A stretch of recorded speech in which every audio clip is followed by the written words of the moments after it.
오늘 선포될 말씀 신약성경 로마서 10장 13절로부터 17절로 말씀입니다. 함께 하나님 말씀 받들어 올리도록 하겠습니다. 누구든지 주의 이름을 부르는 자는 구원을 받으리라. 그런즉 그들이 믿지 아니한 일을 어찌 부르리요? 듣지도 못한 일을 어찌 믿으리요? 전파한 자가 없이 어찌 들으리요? 보내심을 받지 아니하였으면 어찌 전파하리요? 기록된 바 아름답도다. 좋은 소식을 전한 자들의 발이여 함과 같으니라. 그러나 그들이 다 복음을 순종하지 아니하였도다. 이사야가 이르되 주여 우리가 전한 것을 누가 믿었나이까 하였으니 그러므로 믿음은 들음에서 나며 들음은 그리스도의 말씀으로 말미암았느니라. 아멘. 자리에 착석해 주십시오. 믿음에 이르기까지 라는 제목으로 하나님 말씀 선포가 있겠습니다.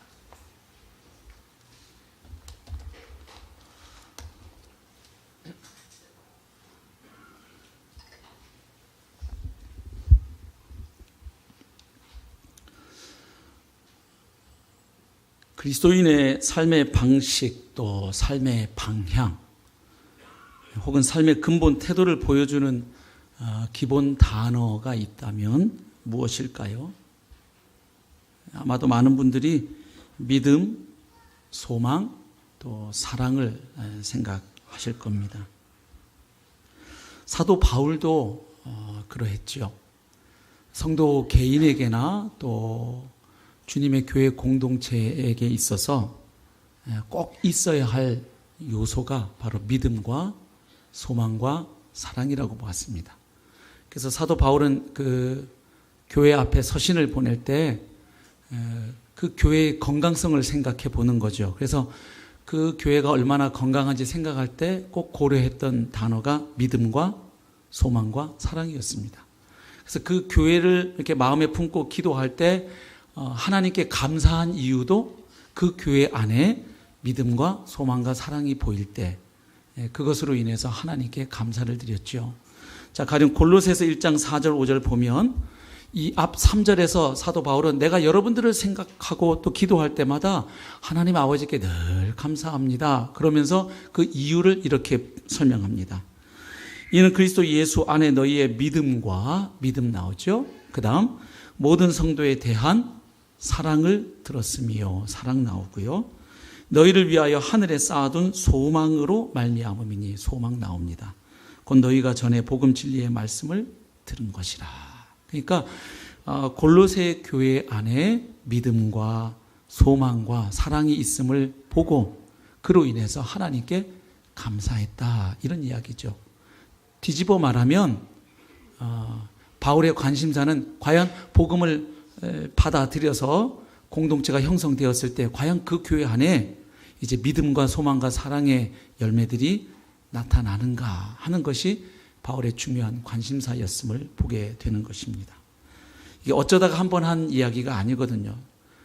바울 서신서 여러 곳에서 보면 바울은 자주 믿음, 소망, 사랑을 함께 언급합니다. 자, 데살로니가전서 1장 3절에도 보면 역시 데살로니가 교회 성도들을 생각하고 또 그들을 위해 기도할 때에도 내 마음에 감사가 늘 있다. 이러면서 또 이렇게 말합니다. 너희의 믿음의 역사와 믿음 나오고요. 사랑의 수고와 사랑 나옵니다. 우리 주 예수 그리스도에 대한 소망의 인내를 소망 나오지요. 우리 하나님 아버지 앞에서 끊임없이 기억함이니. 여기서는 이제 단순히 믿음, 소망, 사랑만 언급하는 게 아니라 그것이 무슨 일을 하는지도 자연스레 언급하죠. 믿음은 역사한다. 사랑은 우리로 하여금 수고하게 만든다. 소망은 우리로 하여금 인내하게 만든다 하는 사실을 보게 되죠. 아무튼 그리스도인의 삶에 있어서 가장 중요한 키워드가 있다면 믿음, 소망, 사랑일 것입니다. 그런데 그 가운데 믿음은 특별히 그리스도인의 근본적인 정체성, 아이덴티티를 규정해 주는 단어입니다. 왜냐하면 예수 그리스도를 믿는 믿음으로 자신의 정체성이 확인된 사람이 바로 그리스도인이기 때문입니다. 성경에서는 그리스도인을 어떤 사람이라고 얘기합니까? 바로 성경대로 십자가에 죽으시고 부활하신 예수님을 그리스도로 주님으로 믿고 고백한 사람, 그를 가리켜서 성경은 그리스도인이라고 지칭합니다. 그리고 성경에서는 그 그리스도인을 줄여서 신자라고도 말합니다. 믿는 사람, 이렇게 표현하는 거죠. 결국 교회는 예수님을 그리스도로 주님으로 믿는 사람들의 공동체라고 말할 수 있겠습니다. 줄여 말하면 믿음의 공동체입니다.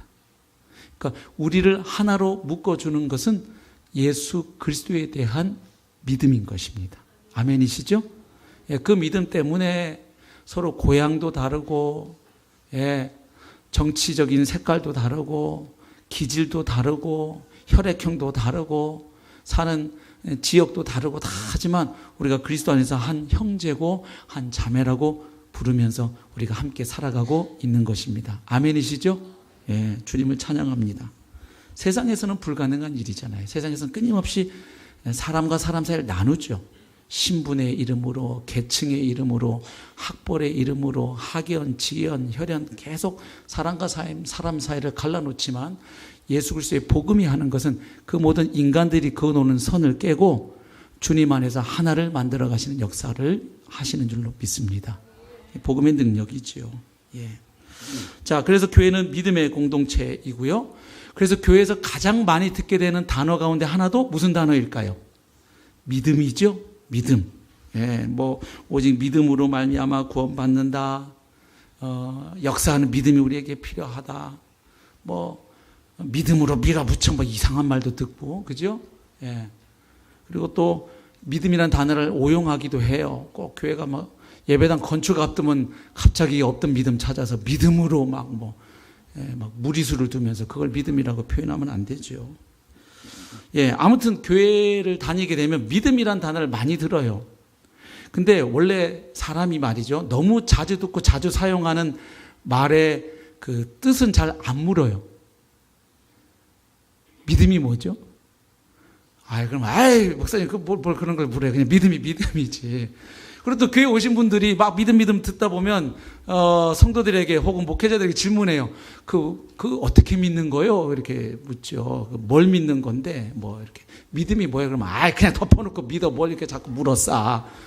아니, 궁금해서 물으면 대답을 해줘야 되는데, 이상하게 교회는 대답을 안 해주고 자꾸 덮어놓고 믿으라 그래요. 말이 안 되죠. 알아도 믿을까 말까 한데 덮어놓고 어떻게 믿습니까, 사람이? 자, 그래서 우리가 계속 복음을 나눠왔기 때문에 이제 이 9월 한 달은 믿음에 대해서 우리가 좀 생각하고 말씀을 나누려고 합니다. 너무 우리가 자주 쓰는 말, 믿음. 사실은 세상 사람들도 나름의 믿음은 가지고 살아가잖아요. 오죽하면 무신분립, 믿음이 없으면 세워지지 않는다, 이런 말도 합니다. 왜냐하면 일상생활 자체가 믿음 위에 사실은 세워져 있거든요. 물론 성경이 말하는 믿음과는 전혀 다른 종류의 믿음이긴 합니다만 생각해 보십시오. 집에 밤에 잠자리에 누워서 잘 때 무슨 믿음으로 자는 거예요? 내가 자는 동안 우리 집 천장이 무너지지 않을 거야. 믿고 자죠. 또 버스 타실 때 이 버스가 틀림없이 나를 목적지까지 안전하게 데려다 줄 거야. 믿고 타시는 거예요. 해외여행 비행기 타실 때도 마찬가지예요. 다른 비행기는 몰라도 내가 탄 비행기는 안 떨어질 거야. 믿고 타시는 거죠. 또 가족들이 밥을 줄 때 이 밥에는 틀림없이 농약이 안 들어있겠지, 이렇게 믿고 드시죠.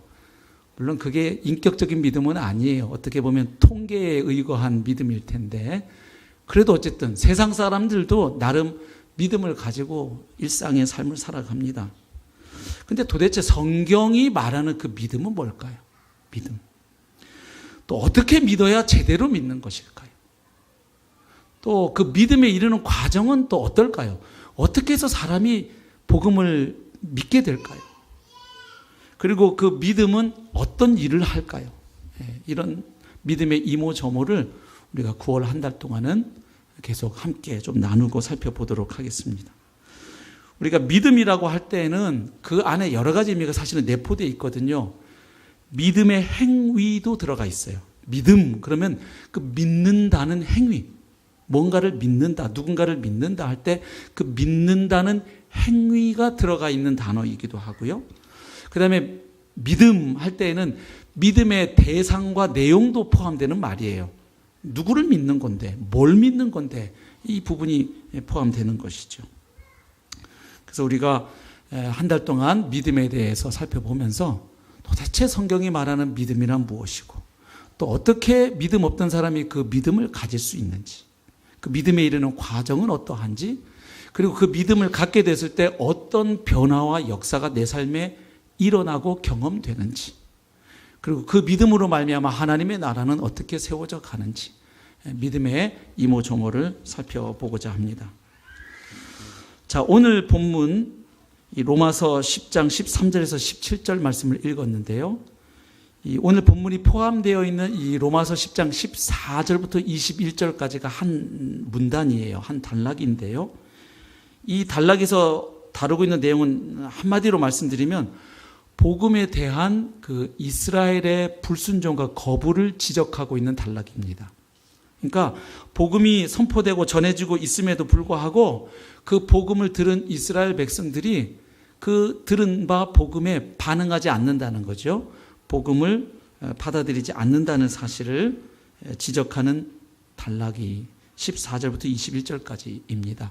근데 바울이 이야기를 그냥 뜬금없이 하는 게 아니고 그 앞에 이야기에서 자연스럽게 이어져 나온 이야기입니다. 자, 바로 앞단락 로마서 10장 5절부터 13절 말씀에서 바울은 이런 이야기를 해요. 사람이 어떻게 의에 이룰 수 있는가, 이 문제에 대해서 두 가지 초이스가 있다는 거예요. 선택이. 하나는 우리 자신의 의를 기대하는 것, 그것을 그 앞에서는 율법으로 말미암은 의 이렇게 표현합니다. 율법을 내가 다 지켜서 그 의를 가지고 하나님 앞에 의롭다함을 인정받으려는 시도. 또 한 가지는 믿음으로 말미암는 의를 대조합니다. 예수 그리스도의 은혜의 통치를 받아들이는 것, 그로 인해서 하나님 앞에 의롭다 인정받는 것, 이 두 가지 의에 대해서 대조를 하고요. 결론적으로 오늘 본문에 포함시킨 13절에서 이렇게 말을 해요. 한번 보실까요? 10장 13절. 누구든지 주의 이름을 부르는 자는 구원을 받으리라. 그러니까 사람이 구원을 받는 것은 자기 자신의 의를 의지함이 아니라 주의 이름을 부름으로 구원받는다. 그러니까 누구든지 구원받고자 하면 주의 이름을 불러야 한다. 이 이야기를 합니다. 그리고 나서 이어지는 본문 14절과 15절을 보시면, 그런데 어떻게 사람이 주의 이름을 불러 구원에 이를 수 있는지 그 앞 단계에 있게 되는 일들을 이야기합니다. 근데 특이하게도 그것을 시간 발생 순서가 아니라 논리적 순서가 아니라 역순으로 그것을 언급해요. 예. 한번 보실까요? 자, 14절. 그런즉 그들이 믿지 아니하는 일을 어찌 부르리요? 자, 주의 이름을 부르면 구원받는다 해놓고, 그런데 믿지도 않는 분을 어떻게 주님이라고 부를 수가 있겠느냐, 이렇게 질문하는 거예요. 상당히 수사학적 질문이죠. 연쇄 고리로, 꼬리에 꼬리를 물고 질문을 던지고 있어요. 그 다음, 듣지도 못한 일을 어찌 믿으리요? 야, 들어보지도 못한 분을 어떻게 믿고 그 이름을 부르겠느냐, 이런 이야기죠. 그 다음에요, 전파하는 자가 없이 어찌 들으리요? 아니, 전해주는 사람이 없는데 어떻게 듣냐? 그럼 듣지도 못했는데 어떻게 믿고, 또 믿지도 못하는 분을 어떻게 주로 부르느냐, 그런 이야기죠. 그 다음 15절 보십시오. 보내심을 받지 아니하였으면 어찌 전파하리요? 이 사람들이 단박에 쉽게 받아들이기 힘든 이 복음을 하나님이 가서 전하라고 하지도 않았는데 누가 이 소식을 가서 전파하겠느냐? 하나님이 보냈기 때문에 보냄을 받은 사람들이 그 복음을 전파하는 것이다. 그러면서 기록된 바 아름답도다 좋은 소식을 전하는 자들의 발이여 함과 같으니라. 예. 구약 성경 말씀을 인용하고 있지요. 예. 이사야 말씀인데, 자, 바울이 왜 이야기를 할까요? 그리고 왜 이렇게 역순으로 이야기를 할까요? 예. 복음이 전해지고 있지만 그 복음을 받아들이지 않는 이스라엘의 불순종과 거부를 강조하기 위해서 이렇게 말하는 겁니다. 뭐냐면 다른 조건은 다 있는데 뭐가 없다는 거예요. 그 복음을 믿고 받아들이는 것만 없다는 거예요. 그러니까 전파하는 사람이 없으면 들을 수 없고, 듣지 못하면 믿을 수 없고, 믿지 못하면 주의 이름을 부를 수 없고, 그러면 구원을 받을 수가 없는데, 문제는 뭐냐면 그 앞 단계는 다 지금 이루어지고 있다는 거예요. 실제로 지금 복음이 사도들을 통해서 예루살렘에서부터 이제 로마에 이르기까지 복음이 이제 활발하게 지금 전해지고 있는 상황이죠. 예. 그런데 복음이 전해지고 있지만 그 복음을 믿음으로 받아들이지 않으니까 그 약속한 구원에 이르지 못하는 그 현실을 보면서 안타까워하면서 이야기를 하고 있습니다. 자, 그런데 아까 읽었던 13절, 누구든지 주의 이름을 부르는 자는 구원을 받으리라 할 때 여기 주의 이름을 부른다는 게 무슨 뜻일까요? 우리 막 통성기도 할 때 주야 이렇게 부르는 거, 그걸 말할까요? 아니면 또 신앙생활 중에 답답하면 아이고 주여 이렇게 시도 때도 없이 그냥 주님의 이름을 이렇게 부르면 그것이 주님을 부르는 것일까요? 예, 여기서 바울이 주님의 이름을 부른다고 할 때는 조금 다른 뜻을 갖고 있어요. 우선 구약 성경에서는 주의 이름을 부른다고 하는 게 이런 뜻을 갖고 있습니다. 예레미야 10장 25절 보면 주님을 알지 못하는 그 이방인들과는 다르게 하나님을 하나님으로 고백하는 것, 그것을 가리켜 주의 이름을 부른다 이렇게 말해요. 또 아니면 시편 116편 4절에 보면 어려울 때 다른 어떤 존재가 아니라 살아계신 하나님께, 그 하나님의 계심을 믿고 그 하나님께 도움 요청하는 것을 주의 이름을 부른다 이렇게 표현합니다. 그런가 하면 또 시편 116편 13절 17절에는 나를 구원해 주신 그 구원의 하나님을 찬양하고 그분에게 감사하는 것을 가리켜서 또 주의 이름을 부른다 뭐 이렇게 표현해요. 그런데 사도 바울에게 있어서 주의 이름을 부른다고 할 때는 조금 더 특별한 의미가 있습니다. 그냥 막연히 하나님이 계시는 걸 인정하고 그 하나님께 도움을 요청하거나 감사하거나 그 하나님의 이름을 되뇌이거나 부르는 것이 아니라 조금 더 특수한 의미가 있어요. 바울에게 있어서 주의 이름을 부른다는 것은 무엇보다도 부활하신 이후에 하나님에 의해서 지극히 높임을 받아 주로 선포되신 그리스도에 대한 믿음과 고백을 의미합니다. 여러분, 지금 13절 바로 앞에 이미 바울이 언급한 바가 있어요. 10장 9절과 10절을 한번 보십시오. 내가 만일 내 입으로 예수를 주로 시인하며 또 하나님께서 그를 죽은 자 가운데 살리신 것을 내 마음에 믿으면 구원을 받으리라. 그러니까 그 구원받는 믿음이 뭐라는 거예요? 바로 십자가에 죽으시고 부활하신 예수를 주님으로 믿고 고백하는 것, 그리고 그분이 십자가에 죽고 부활하신 사건이 하나님이 허락하신 역사 가운데 일으키신 인류를 구원하기 위한 메시아적 사건, 구원 사건인 것을 믿으면 구원을 받으리라. 사람이 마음으로 믿어 의에 이르고 입으로 시인하여 구원에 이르느니라. 그러니까 바울이 지금 13절에서 주의 이름을 부르는 자는 구원을 받으리라 할 때 여기 주의 이름을 부른다는 것이 무슨 의미인지가 규명이 되죠.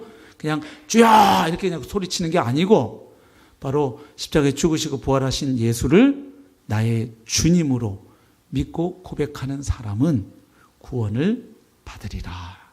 네, 그 이야기죠. 빌립보서 2장 9절부터 11절에서도 그것을 확인할 수 있죠. 빌립보서 2장 9절에서 11절 제가 읽겠습니다. 이러므로 하나님이 그를 지극히 높여 모든 이름 위에 뛰어난 이름을 주사 하늘에 있는 자들과 땅에 있는 자들과 땅 아래에 있는 자들로 모든 무릎을 예수의 이름에 꿇게 하시고 모든 입으로 예수 그리스도를 주라 시인하여 하나님 아버지께 영광을 돌리게 하셨느니라. 자, 그러니까 이런 이야기입니다.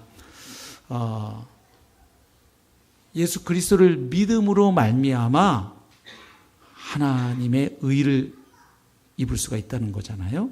예. 그래서 주의 이름을 부르는 사람, 즉 예수 그리스도를 주님으로 믿고 고백하는 사람은 구원을 받는다.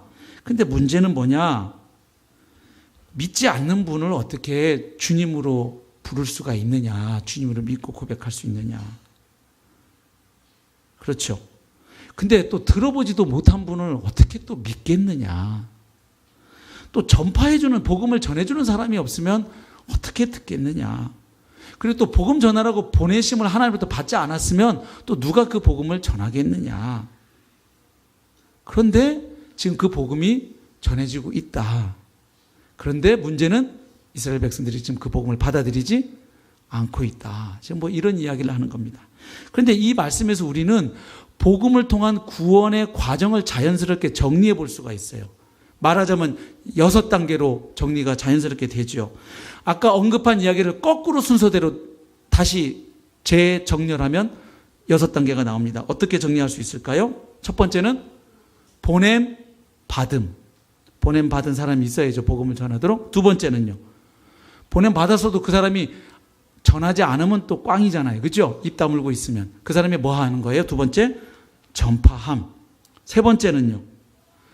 전파해도 사람들이 안 들으면 말짱 꽝이에요. 들어도 안 믿으면 또 아무 일도 안 일어나요. 맞죠? 네 번째는 믿음. 그 다음에 믿으면 뭐 한다? 주의 이름을 부른다. 다섯 번째. 그 다음 여섯 번째는 그러면 구원받는다. 자연스럽게 지금 6단계가 나와요. 보냄받고 전파하고 듣고 믿고 주의 이름을 부르고 구원받는 이 6단계가 자연스럽게 정리가 됩니다. 그래서 우리가 좀 관심을 가지려고 하는 부분은 이 6단계 중에 특별히 이 들음에서 믿음으로 가는 이 과정을 생각해 보려고 하는 것입니다. 듣는다는 게 뭘까요? 듣는다는 거. 예.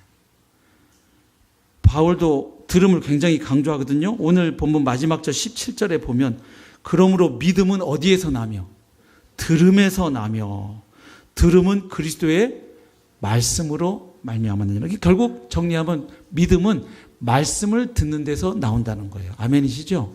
예. 그러면 그 듣는다는 게 뭡니까?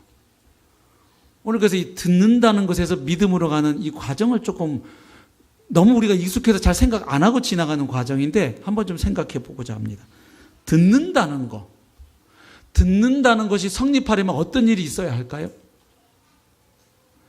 일단 먼저 쉬운 얘기부터 한번 해보겠습니다. 자, 내가 뭘 듣는다는 건 내 바깥에서 들려오는 뭐가 있다는 거죠? 소리가 있다는 거예요. 어떤 메시지가 있다는 겁니다. 내 밖에서 오는 소리가 있어요. 그 다음 소리가 있어도 그것을 듣는다는 것은 뭘 의미합니까? 그것을 들을 수 있는 뭐가 있다? 귀가 있다는 이야기죠. 근데 그래서 귀가 없으면 들을 수가 없죠. 근데 귀가 있어도 고막에 이상이 있으면 들을 수가 없어요. 그렇죠? 예. 그러니까 듣는다는 것은 밖에서 뭔가 소리가 온다는 이야기고 그리고 그것을 내가 들을 수 있는 조건을 갖추고 있다는 것을 전제하는 거예요. 맞습니까? 예. 그리고 소리가 통과할 수 있는 자연 조건이 갖춰져야죠. 그래서 의학자나 신경학자나 뇌과학자들은 그 과정을 아주 복잡하게 서술해요. 뭐 우리 그런 거 다 몰라도 사는데 전혀 지장 없으니까 그냥 우리 그냥 살고 있지만 예? 생각을 해보세요. 고막을 통해서 이 들어온 소리가 말이죠. 청각신경을 통해서 어디로 전달돼요? 대뇌로 전달이 돼요. 그러면 그 전달된 정보가 또 읽혀져야 돼요. 읽힐 수가 있어야 돼요. 그래서 보는 것과 마찬가지로 뭔가를 들으려면 그 들리는 게 있어야 돼요. 그래서 이 청각이 잘 작동을 해야 돼요. 그리고 그 들려오는 소리도 너무 크거나 너무 작으면 못 들어요. 지금 저희가 지구 자전하는 소리를 못 듣고 편안하게 살고 있어요. 그거 들리면요, 다 들리시면 다 지금 어디 병원에 가셔야 돼요. 예. 지구 자전하는 소리를 듣고 정상적으로 살 수가 없어요. 예.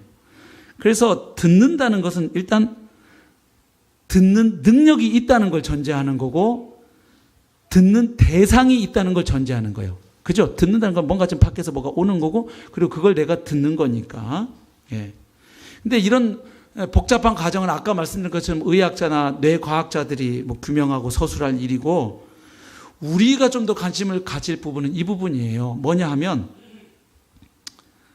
듣는다고 할 때 말이죠. 같은 소리를 듣는다고 해도 모든 사람이 다 같이 듣지는 않는다는 그 사실을 주목할 필요가 있어요.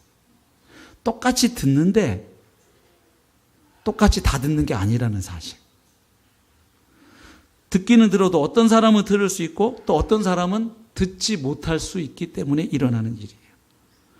그래서 여러분, 뭔가를 들으려면 알아들을 수가 있어야 돼요, 일단. 아까 고막, 청각 기능, 대뇌, 신경, 그 복잡한 얘기인데 그거 다 잊어버리셔도 그냥 우리가 좀 관심을 갖는 부분이에요. 정말 뭔가를 우리가 들으려면 알아들을 수가 있어야 돼요. 맞죠? 지금 제 말 알아들으세요? 네, 알아들으시는 것 같아요. 네. 예. 그리고 뭘 알아듣는 데는 뭐가 필요하냐면 마음과 마음이 이어져야 돼요. 맞죠? 지금 예배 자리에 오셨어도, 저 앞에 목사가 뭔 얘기를 하는가 봐. 그래, 넌 떠들어라. 그 목사는 설교해야지. 그럼 나는 안 들으란다. 그러면 아무리 제가 여기서 얘기해도 안 들려요. 맞죠? 그래서 뭔가를 알아듣는 데에는 마음과 마음이 이어져야 되죠. 그래서 그걸 관심이라 그러고요. 그 다음에 그것이 들려오는 소리가 무엇인지를 인지하고 판단할 수 있는 배경 지식이 좀 있어야 돼요. 예를 들면 한국어 단어를 하나도 모른다. 지금 제가 여기서 열심히 설교를 해도 알아들을 수가 없어요. 그리고 좀 좋아하면 더 잘 들려요. 예. 그렇지 않으면 들리는 것은 무의미한 소리일 뿐이지요. 의미가 담긴 소리로는 안 들리는 겁니다. 재즈 음악 좋아하시는 분 계세요? 재즈 음악을 좋아하시는 분들은 그 재즈곡 딱 들을 때, 이게 언제 누구 작품이고, 뭘 이야기하는 작품인지를 딱 알아듣죠. 예. 클래식 좋아하는 분들도 마찬가지고요. 그죠? 예. 근데 재즈 음악에 대해서 관심이 없거나 모르는 분은 재즈 음악은 그냥 다 그 노래가 그 노래 같아요. 다 흐느적 이렇게 하다가 언제 시작해서 언제 끝나는지 모르고 이렇게 하다가, 예. 이렇게 얘기하면 재즈 애호가들한테는 욕먹을 이야기예요. 그 깊고 깊은 세계를 모르다니. 이렇게. 예. 대중음악을 깊이 좋아하는 분들은 결국은 제가 보니까 재즈로 가더군요. 그리고 클래식 음악을 좋아하는 분들은 계속 10년 이상 감상하다 보면 마지막에 레퀴엠으로 또 가셔요. 진홍곡. 예. 합창곡으로 가시고. 결국은 기악으로 출발했다가 성악으로 또 가시더라고요. 예. 아무튼 이게 좋아하고 관심이 있으면 들려요. 그래서 아는 만큼 보인다는 말은 듣는 데에도 적용이 돼요. 그죠? 아는 만큼 들리는 거예요.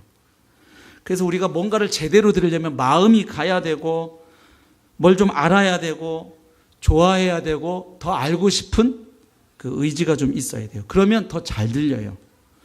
자, 그러면 복음에 대해서 듣는 걸 우리가 한번 생각을 해 보십시다. 예수 그리스도에 대해서 들을 때, 복음에 대해서 들을 때도 일단 들으려면 우선은 기본적으로 말 뜻을 알아들어야 돼요. 맞죠? 예. 알아듣기 위해서는 이게 말 뜻을 알아들어야 되고, 그 말의 기본 의미뿐만 아니라 그 말이 쓰이고 있는 맥락을 알아야 잘 들려요. 자, 가령 이런 이야기를 들었다고 해봐요. 전도자로부터 아니면 설교자로부터 예수는 주이시고 그리스도이십니다. 자, 이 말을 들었어요. 예? 저 화곡역을 지나가다가 예수님은 그리스도이십니다. 주님이십니다. 이러고 막 누가 얘기하는 걸 들었어요. 이게 들리려면 우선은 그 문장을 알아들어야 해요. 예, 알아들으려면 도대체 예수가 누구인지, 그 양반이 도대체 와서 무슨 일을 했는지, 뭘 어떤 삶을 살았는지 일단 뭘 좀 알아야 돼요. 그죠? 예. 그 다음에 주가 무슨 뜻인지를 알아야 돼요. 저 사람이 말하는 주가 소주일까, 맥주일까, 양주일까, 이런 분도 계시거든요. 예. 저기 예수가 주라고 말할 때 저 주는 무슨 주냐? 알아들어야죠. 그 다음에 그리스도, 도대체 그리스도라는 말은 또 무슨 말이냐? 알아들어야 그 문장이 들리는 거예요. 그렇지 않으면 속이에 경일기죠. 그래서 뭔가를 알아듣기 위해서는 이제 흔히 하는 말로 이 선이해라 그러죠. 뭔가 앞선 이해가 있을 때 알아들어요. 그리고 선이해가 있으려면 그 비슷한 삶의 지평이 있어야 돼요. 예를 들면 저와 여러분이 같은 한국인이기도 하고 같은 공유하고 있는 삶의 경험이 있어요. 그래서 상처, 슬픔, 행복, 그러면 딱 그 단어가 우리에게 가져다 주는 그 느낌을 공유하고 있어요. 살면서. 그렇죠? 그러니까 그게 이게 의사소통이 일어나는 것이죠. 자, 가령 복음이 전해진 현장을 한번 머리에 떠올려 보세요. 이스라엘 사람들에게 예수는 메시아다 이렇게 말했을 때 일단 그거를 받아들이고 믿고 안 믿고를 떠나서 일단 그 말뜻을 알아들을까요? 못 알아들을까요? 알아듣죠. 왜죠? 이스라엘 사람들의 문화와 종교에는 그들을 구원하러 오실 메시아에 대한 기대와 소망이 있었기 때문이에요. 메시아 사상. 그렇죠? 예. 그래서 누가 메시아다 그러면 그 사실을 받아들이고 안 받아들이고는 그 다음 단계고 일단 그게 무엇을 말하는지를 알아들었어요. 그래서 여러분 사도행전 2장에 오순절 성령 강림의 역사가 있었던 그날 베드로가 예루살렘에 있었던 특별히 그 유대인들을 향하여 복음을 쭉 전한 다음에 마지막에 선포하죠. 너희가 십자가에 못 박은 예수를 하나님이 살리셔서 주와 그리스도가 되게 하셨다. 딱 선포해요. 그랬더니 그 말을 들은 상당수의 사람들이 그날 어떻게 반응해요? 형제들아 우리가 어찌할꼬. 무슨 얘기냐면 그 말을 알아들었다는 얘기예요. 예수가 주요 그리스도라는 말이 뭘 의미하는지 그리고 그것은 자기들에 대해서도 뭘 의미하는지를 알아들은 거예요. 예수가 주요 그리스도라면 우리는 하나님이 보내신 구원자를 그렇게 구약 성경을 끼고 사는 우리가 우리 손으로 하나님의 메시아를 죽였구나. 이 큰 죄를 어찌할꼬 이게 탄식이 나올 수밖에 없었죠. 그래서 복음에 반응했던 것이죠. 자, 그러나 로마나 그리스 문화권 사람들에게 메시아에 대한 이야기가 전해지면 어떨까요? 알아듣기가 어렵죠. 그렇죠. 예. 그들에게는 유대인들에게 있었던 메시아 사상이 없었잖아요. 그래서 빌립보 감옥에서 바울이 간수들에게 복음 전할 때 어떻게 전하냐면 주 예수를 믿으라. 그리하면 너와 내 집이 구원을 받으리라. 이렇게 전해요. 자, 그러면 이 사람들은 이 간수들은 주 예수를 믿으라고 할 때 그 주님이라는 말을 알아들었을까요? 알아듣죠. 물론 구약 성경에서 말하고 있는 그 주님의 의미를 충분히 다 알았다고 보기는 어려울 거예요. 그러나 적어도 이 그리스 로마 문화권에 사는 사람들은 주라는 단어를 압니다. 왜냐하면 당시에 로마 황제가 주, 곧 큐리오스였기 때문이에요. 그래서 예수가 주라고 말할 때 아하 알아듣는 거지요. 자, 그러면 이렇게 알아들으면 복음을 알아들으면 그럼 누구나 또 다 믿음에 이를까요? 그렇지 않죠. 예. 믿음에 이르기 위해서는 알아듣는 것만으로는 충분치가 않습니다. 이제 알아듣고 나면 그 다음에 이어지는 반응이 있어요. 이게 못 알아들었을 때는 안 그럴 텐데 알아듣게 되면 복음을 알아듣게 되면 이제 몇 가지 반응이 나옵니다. 하나는 놀랄 수 있어요. 세상에 이걸 그동안 내가 모르고 살아왔구나. 정말 그런 일이 있었단 말이야? 놀랄 수 있고 조금 더 나가면 의심할 수 있어요. 에이 무슨 사람이 죽고 부활해 말도 안 되는 소리 이럴 수도 있고 그거는 그렇다 치자. 그 시대에 있었다고 치고 내가 2000년 전에 안 살아봤으니까 예수가 죽었는지 부활했는지 모르겠는데 그러면 그렇다 치고 근데 2000년 전에 우리 땅도 아니 저 이스라엘 땅 팔레스타인 땅에 와서 그냥 한 30여 년 살다가 예수를 믿는데 21세기를 사는 내가 왜 어떻게 구원을 받냐고 그 양반이 나를 어떻게 구원해줘 이렇게 뭔가 생각을 하게 되는 거예요. 말을 알아들으면 의심할 수도 있고요 궁금해할 수도 있어요. 아니 그런 말도 안 되는 소리를 믿고 살아가는 사람들이 강석에는 수백 명이 있다며 근데 그 사람들은 그 예수 때문에 매일 행복하다며 그리고 이 세상 사람들이 그렇게 절대적인 신으로 섬기는 돈, 쾌락, 권력, 명예를 다 상대적 가치로 여기고 그 예수를 절대 가치로 믿고 서로 사랑하고 살아간다며 참 희한한 사람들이 다 있네. 궁금할 수 있죠? 복음을 들을 때. 생각을 하게 되는 거예요. 알아들으면.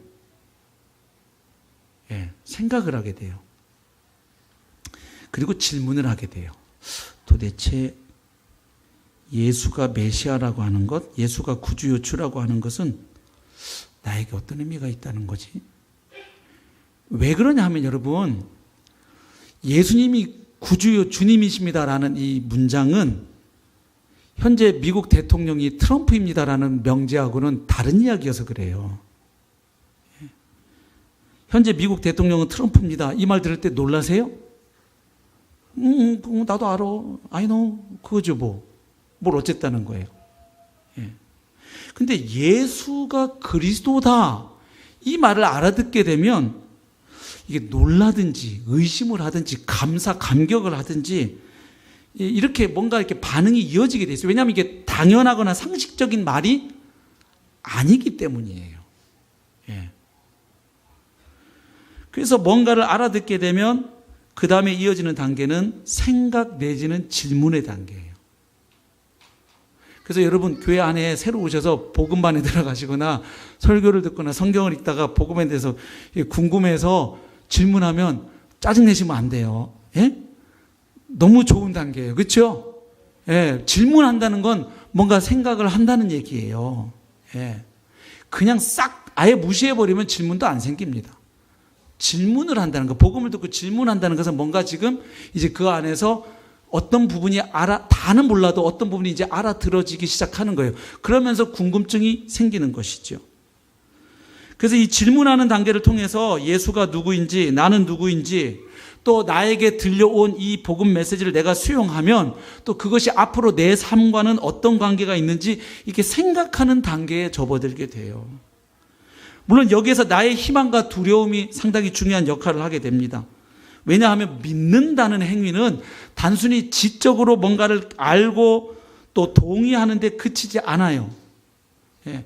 무엇보다도 내가 절실하게 원하고 내 자신을 맡기고 의탁하고 신뢰해야 하기 때문에 뭔가를 듣고 생각하게 될 때는 내가 뭘 기대하고 있는지 이런 것들이 영향을 줘요. 근데 내가 누구인지, 내가 어디에 있는지, 나에게 무슨 문제가 있는지, 내가 정말로 바라고 두려워하는 게 무엇인지 이게 알기까지는 그 사람이 자라온 문화와 개인적인 체험과 개인적인 인식 세계도 영향을 줘요. 그 사람이 그동안 읽어온 책, 본 영화, 많이 생각해온 주제들, 그렇죠? 뭐 여러 가지가 영향을 줘요. 그런데 그가 들은 복음 메시지도 영향을 줘요. 무슨 이야기냐면 예수님이 구주다 이 말을 딱 알아듣게 되면 나 자신의 모습을 보게 돼요.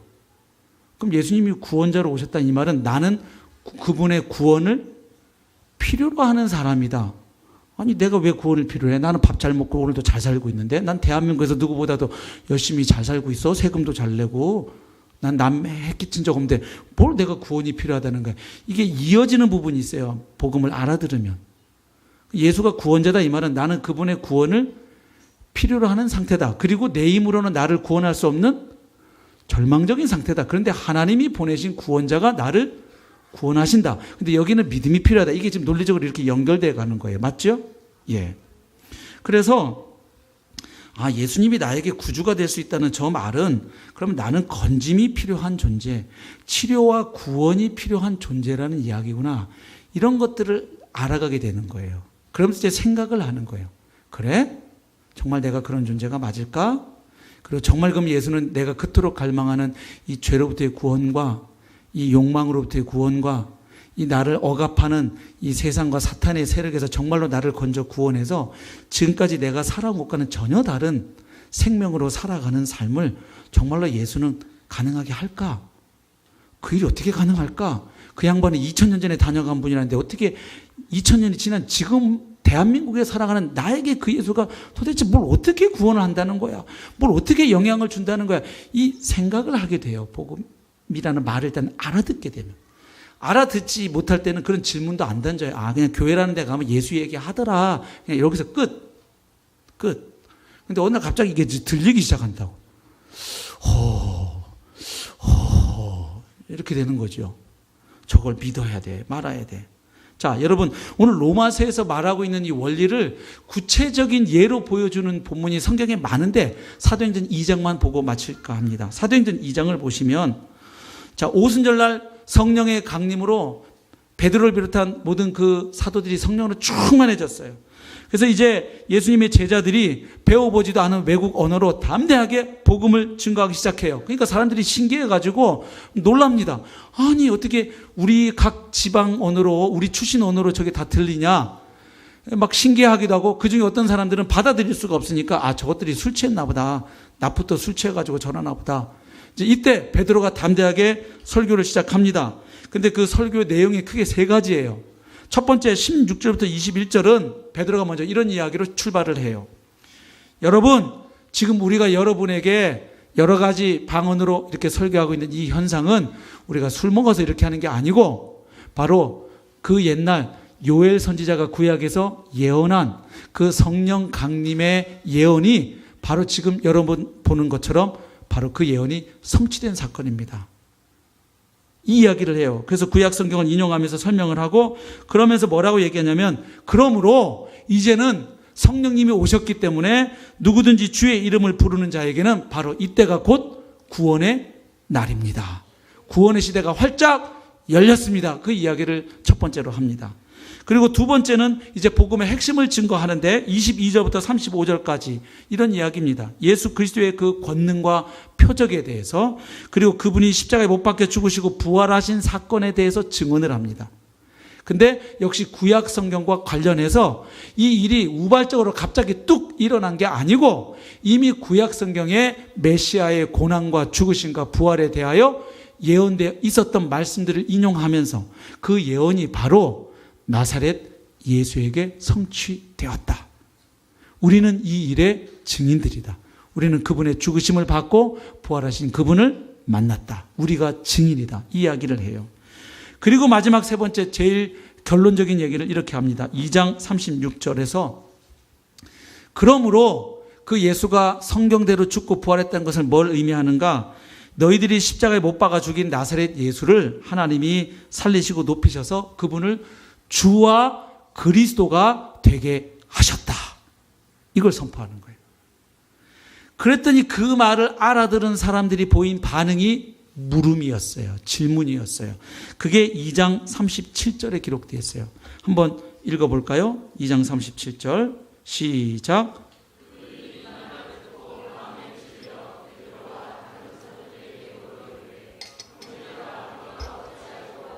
네. 여긴 뭐 여러 가지가 이미 배경으로 깔려 있는 거예요. 지금 예수님이 6월절에 죽으셨고 오순절이니까 그죠? 지금 예수님의 죽으심과 부활과 승천과 이 일이 바로 얼마 전 사건이죠? 한 달 반 전 사건이죠. 50일 전. 그러니까 그들도 예수님의 무덤이 비어 있었다는 것은 알고 있은 거예요. 이게 뭐 몇백 년 지나서 신화화 작업을 해가지고 예수님의 제자들이 예수를 신적인 존재로 신화해가지고 만들 이야기가 아니라는 거예요. 지금 그분이 부활했다 그럴 때 이걸 딱 부실 수 있는 방법은 간단해요. 어떻게 하면 돼요? 예수 무덤 까가지고 거기 예수님 뼈 따고 딱 끄집어내면 끝나는 일이거든요. 근데 지금 이 사람들이 이 설교를 듣고 가슴을 치면서 형제들아 우리가 어찌할꼬 했다는 것은 그럴 수 없었다는 것을 의미해요. 자, 이렇게 질문하니까 베드로가 대답한 내용이 38절 39절이에요. 한번 보세요. 베드로가 이르되 너희가 회개하여 각각 예수 그리스도의 이름으로 침례를 받고 죄사함을 받으라. 그리하면 성령의 선물을 받으리니. 자, 베드로의 권유를 보시면 첫 번째 무슨 이야기를 합니까? 회개를 이야기합니다. 회개는 그리스어로 메타노이아라고 하는 단어인데 한마디로 말해서 생각을 바꾼다는 말이에요. 조금 더 확장해서 설명을 드리면 생각하는 방식, 삶의 가치, 삶의 방식을 바꾼다. 지금까지 가던 길로부터 돌아선다, 돌이킨다 하는 의미를 갖고 있습니다. 그래서 회개하라는 말은 지금까지 여러분들이 따르던 그 삶의 길, 삶의 방식, 삶의 가치를 버리고 돌아서서 새로운 사고와 새로운 삶의 방식을 받아들이라, 가지라 하는 말이에요. 사실 베드로가 처음 회개를 이야기한 건 아니에요. 이미 예수님께서 공생의 시절에 복음 전하실 때 처음 주님이 선포하신 메시지가 뭐예요? 때가 찼고 하나님의 나라가 가까이 왔으니 회개하고 복음을 믿으라 하시더라. 이미 예수님이 하셨던 말씀을 베드로도 따라서 하고 있는 겁니다. 그리고 이런 베드로의 말에 사람들이 어떻게 반응했는지 41절부터 47절에 기록되어 있는데 잘 보십시오. 41절 그 말을 받은 사람들은 그 말을 받은 사람들 뭘 받았다는 거죠? 베드로의 설교를 듣고 받아들였다 이 말이죠. 그럼 뭘 받아들인 거예요, 결국? 지금 요엘 선지자가 예언한 대로 정말로 성령이 부어져서 이 시대에는 주의 이름을 부르면 누구든지 구원을 받을 수 있다는 그 선포. 그리고 예수 그리스도의 십자가 죽으심과 부활은 구약 성경에 약속되었던 그 예언이 정확하게 성취된 사건이고, 그리고 그 사건은 우리를 구원하기 위한 메시아적 사건이다. 그러므로 성경대로 죽고 부활하신 예수가 참된 그리스도이시고 구원자이시고 주님이시다라는 그 선포를 받아들였다는 거예요. 맞습니까? 그럼 이 사람들은 그 다음에 어떻게 행동을 합니까? 베드로가 권면한 대로 침례를 받습니다. 예수님의 이름으로 받는 거죠. 이날에 신도의 수가 3,000이나 더하더라. 그 다음 그들에게서 나타난 변화를 보십시오. 42절. 그들이 사도의 가르침을 받아 서로 교제하고 떡을 떼며 오로지 기도하기를 힘쓰니라. 사람마다 두려워하는데 사도들로 말미암아 기사와 표적이 많이 나타나니 믿는 사람이 다 함께 있어 모든 물건을 서로 통용하고. 자, 여기서 사도행전에 처음 믿는 사람이라는 단어가 등장합니다. 44절에. 아까 41절에 신도의 수가 3,000이나 더하더라. 거기 신도는 헬라어 원문에는 없어요. 그냥 한국어 번역 성경에서 의미가 통하게 하기 위해서 넣어놓은 단어고, 헬라어상으로 믿는 사람은 44절에 등장해요. 그러면 여기서 우리가 알 수 있어요. 믿는 사람은 어떤 사람이에요? 신약 성서가 말하는 믿음의 가장 본질적인 의미 하나를 여기서 발견할 수 있어요. 믿는다는 건 뭐예요? 선포된 복음을 받아들인다는 의미예요. 다시 한번 41절 밑줄 그으세요. 그 말을 받은 사람들, 선포된 복음을 받은 사람들을 가리켜서 44절에서는 뭐라고 표현해요? 믿는 사람이라고 표현해요. 신자. 예. 믿는 사람이 다 함께 있어 모든 물건을 서로 통용하고 또 재산과 소유를 팔아 각 사람의 필요를 따라 나눠주며 날마다 마음을 같이하여 성전에 모이기를 힘쓰고 집에서 떡을 떼며 기쁨과 순전한 마음으로 음식을 먹고 하나님을 찬미하며 또 온 백성에게 칭송을 받으니 주께서 구원받는 사람을 날마다 더하게 하시니라. 아멘. 그리고 사도행전 4장 4절과 4장 32절에도 보면 역시 복음을 받아들이는 사람들을 가리켜서 믿는 자, 믿는 무리 이렇게 지칭하고 있음을 확인하실 수가 있어요. 그러니까 이렇게 해서 이날 이 복음을 받아들이고 침례받은 이 3,000명의 사람들이 이 120명의 성도들과 합해서 하나가 되면서 드디어 이 땅의 첫 번째 교회인 예루살렘 교회가 출발하게 되는 거예요. 이게 교회 역사의 시작입니다. 그렇죠? 지역교회 역사의 시작이에요. 예. 그래서 지금 이들에게 일어난 변화를 보면 우선 그들은 함께 모였습니다. 홀로 있지 않았어요. 그 다음에 물건을 서로 나누어 썼어요. 한 걸음 더 나아가서 재산과 소유를 팔아서 각 사람의 필요를 따라 나누어 주었죠. 또 날마다 마음을 같이하여 성전에 모이기를 힘썼죠. 성찬을 나누고 하나님을 찬미했죠. 그래서 온 백성으로부터 예수님을 믿지 않는 사람들로부터도 칭송을 받았죠. 자, 여기서 뭘 할 수 있습니까? 선포된 복음을 받아들이는 게 믿음인데 그것을 성경은 그 말을 받은 사람들을 믿는 사람이라고 표현하는데 이때 믿는다고 할 때 그 의미는 단순히 그 믿음의 내용, 선포된 복음의 내용을 그냥 지적으로 이해하고 인정하고 동의하는 것을 가리키지 않는다는 거예요. 그 말을 받은 사람들은 2 더하기 2는 4 오케이 내가 그 말 받아들여 하듯이 받아들인 게 아니고 복음이 말하는 바 그 예수를 그리스도로 주님으로 받아들인 사람들에게는 바로 삶의 방식의 변화로 이어졌다는 사실이에요. 그렇죠? 그러니까 믿음은 네가 이렇게 하면 구원받아 라는 그 구원의 교리 진리를 이해하고 동의하는 게 아니라 그 복음이 말하는 바 그 예수를 그리스도로 주님으로 정말로 마음에 믿고 그분을 영접하는 것을 뜻해요.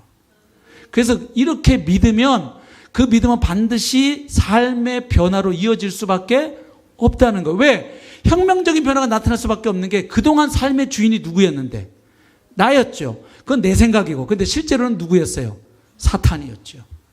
근데 이제 삶의 주인이 부활하신 그리스도로 바뀌니까 당연히 따라오는 변화가 있다는 거예요. 그래서 믿는 사람은 이제 주위 사람과 전혀 다른 삶의 길을 걸어간다는 사실을 보게 돼요. 그래서 성경이 말하는 믿음은 추상적으로 관념적으로 어떤 교리나 진리를 이해하고 단순히 지적으로 동의하는 데서 멈추지 않고 그 진리를 정말로 받아들이게 되면 그 믿음은 역사한다는 사실입니다. 예. 그래서 야고보서는 믿음과 행함은 나누어질 수가 없다. 그렇게 얘기하죠. 그래서 여러분, 이 들음에서 믿음으로 가는 과정이 그렇게 만만치 않은 과정임을 보게 돼요. 지금 베드로의 설교를 들은 그들은 칼에 찔리듯이 그들의 마음이 찔렸는데 이것은 뭘 의미하냐면 그 말씀을 알아들었을 때 성령께서 뭐 하셨다? 역사하셨다는 거예요. 아, 우리가 그럼 메시아를 죽인 심각한 죄인들이구나. 여기에서 그들 마음에 찔림이 일어났죠. 그러자 그들 마음 중심에서 질문이 솟아났죠. 그 질문은 당연히 자신들의 죄책과 잘못, 수치와 악행을 깨닫고 나서 이제 그러면 우리가 무엇을 해야 하는지를 묻는 아주 실존적이고 또 화급한 질문이에요. 단순히 지적 호기심에서 묻는 그 정도 차원의 질문이 아니고 내 인생이 달려있다고 생각하는 아주 진지하고도 심각한 질문으로 이어졌던 것이죠. 그래서 여러분, 우리가 지난 몇 주 동안 복음이 나에게 실제가 되려면이라는 말씀도 나눠왔는데 핵심은 간단해요. 복음이 나에게 실제가 되려면 그 복음이 이해가 되어져야 되고 받아들여져야 되고 믿음으로 취해야 합니다. 그래서 히브리서 4장 2절에서도 이렇게 말씀해요. 그들과 같이 우리도 복음 전함을 받은 자이나 들은 바 그 말씀이 그들에게 유익하지 못한 것은 듣는 자가 믿음과 결부시키지 아니함이라. 그러니까 똑같은 예배 자리에 앉아서 복음을 들어도 믿음과 그 복음이 이렇게 결합되지 않으면 그 복음이 적어도 그 사람에게는 아무런 능력이 아니다. 기쁜 소식이 아니다. 그냥 나와 상관없는 그냥 교회에서 떠드는 목사가 그냥 예배 시간에 나와서 하는 이야기로 끝날 뿐이에요. 마치 우리 중고등학교 시절에 월요일 날 애국조회 시간에 교장 선생님 훈화 말씀을 귀 기울여서 듣는 사람은 거의 없었어요. 제가 열심히 들었더니 친구들이 저를 놀리더라고요. 그리고 조금 더 커서 예비군 훈련 가서 그 강사 이야기를 열심히 들었더니 또 놀리더라고요. 그 예비군 강사 이야기까지 이렇게 열심히 듣냐고. 예. 저 열심히 듣고 집에 와서 제 아내에게 전달 교육까지 해줬는데, 네. 아내가 짜증을 내더군요. 네. 네. 뭐 소화기 사용법, 이거 회생법, 뭐 그런 거 가르쳐 줘요. 가면 지진 대피법, 뭐 이런 거. 얼마나 유익한 내용이 많은데. 자, 말씀을 정리하겠습니다. 들음에서 믿음으로 가는 이 과정을 오늘 생각하면서 저는 이렇게 좀 적용해보고 또 이런 기도를 하게 되었어요. 일단 먼저 하나님, 저희 강서침례교회가 성경에 말하는 바른 복음이 알아들을 수 있게 선포되는 교회 되게 해주세요. 알아들어야 구원을 받든 안 받든 거부하든 믿든 할 거 아니에요. 교회 오는 사람들이 제일 답답한 게 예수 믿고 천국 가라. 뭐 예수 믿으면 구원받는다, 복받는다. 도대체 그 예수는 어떤 예수고 믿는 건 뭐고 구원은 10원에서 1원 뺀 구원인지 뭐 어떤 구원인지 또 예수를 왜 믿어야 되는지 믿는다는 건 뭔지 또 안 믿으면 어떻게 되는 건지 도대체 믿고 난 뒤엔 또 뭐 어떤 삶이 기다리는지 설명을 안 해주고 그냥 믿어 덮어놓고. 여러분, 믿음은 성경책을 덮어놓고 믿으면 안 되고 펴놓고 믿어야 돼요. 네? 그 덮어놓고 믿는 믿음은 참 믿음이 아니에요. 그래서 이건 우리 특별히 말씀 전하는 저희들의 과제겠죠. 예. 일단 한국말만 아시는 분이라면 일단 적어도 지금 저 사람들이 하는 복음이 무슨 이야기인지는 알아들을 수 있게 이 강단에서 복음반에서 성경 공부 시간에 목장 모임에서 전해져야 할 줄로 믿습니다. 일단 알아들을 수 있게 전해줘야 해요. 이건 우리의 책임이에요. 그 다음에 기도 제목은 이거예요. 그렇게 전해질 때 성령께서 역사하사 사람들이 그 선포되는 하나님의 말씀을 좀 알아듣는 역사가 있게 하여 주시옵소서. 그 다음에 알아들을 뿐만 아니라 그 알아들음으로 인해서 진짜 던져야 할 진지한 질문을 던지는 사람들이 교회 안에 계속 있게 하여 주옵소서. 알아들으면 질문을 하게 돼 있어요. 의심을 하든 질문을 하든 하여튼 질문을 합니다. 그 다음에 진짜 우리가 기도할 제목은 이거예요. 하나님, 이 교회 안에 진실로 예수님을 그리스도로 주님으로 믿는 사람들의 공동체가 되게 하여 주시옵소서.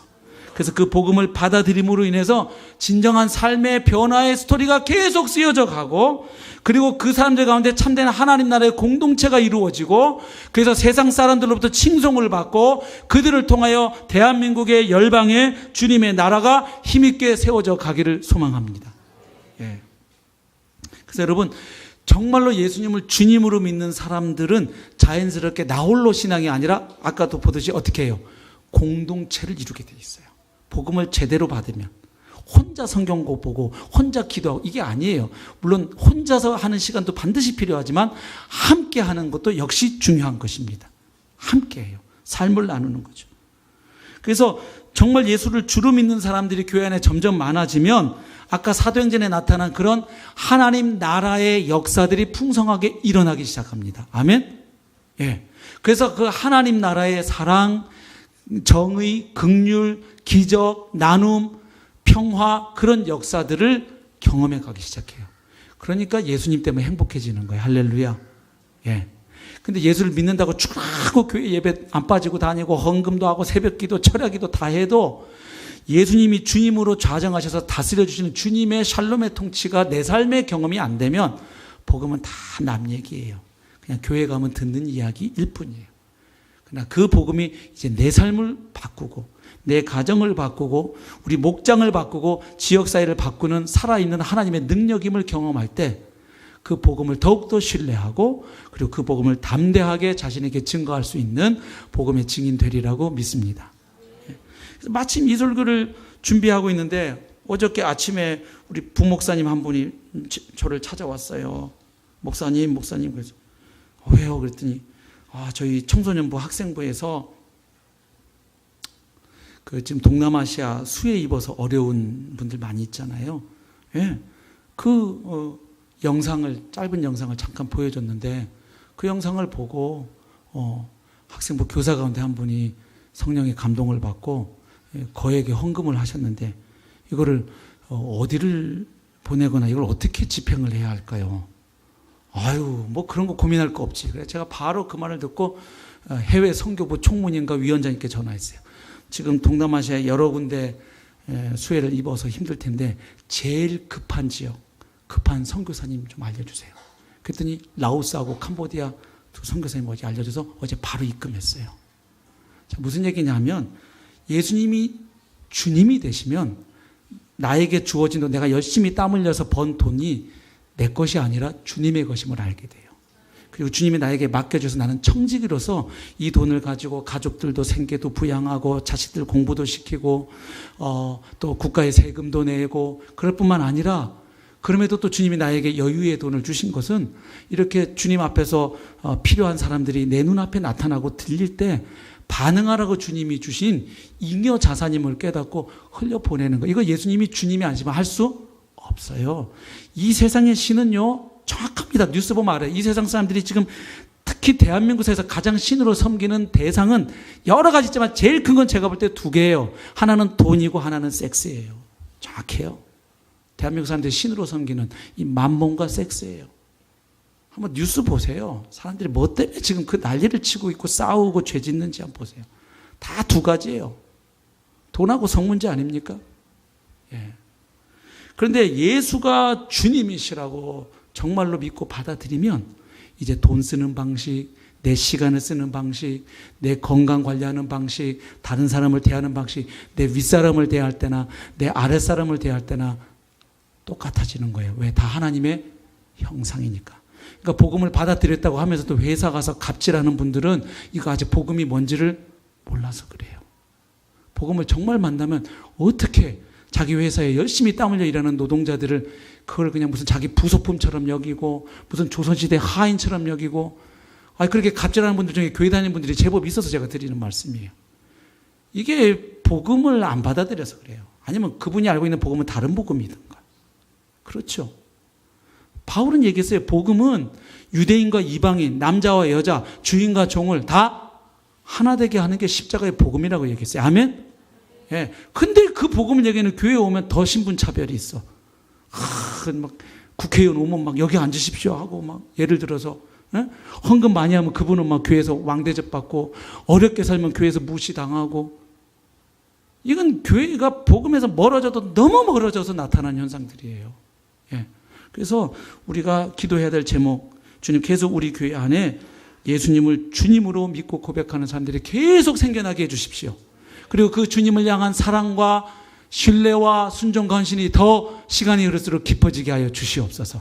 예, 그것이 우리의 소원이 되고 그 주님이 그 기도를 받으셔서 역사하셔서 우리 가운데 복음을 통한 주님을 통한 하나님의 나라가 더욱더 뚜렷하고 풍성하게 누려지고 경험되고 그래서 우리를 통하여 지역사회에 이 복음이 전해지고 더 많은 사람들이 주께로 돌아오는 위대한 하나님 나라 확장의 역사가 일어나기를 그 일에 저와 여러분이 쓰임받으시기를 주님의 이름으로 축복합니다. 우리 함께 찬양할까요? 말씀 앞에서.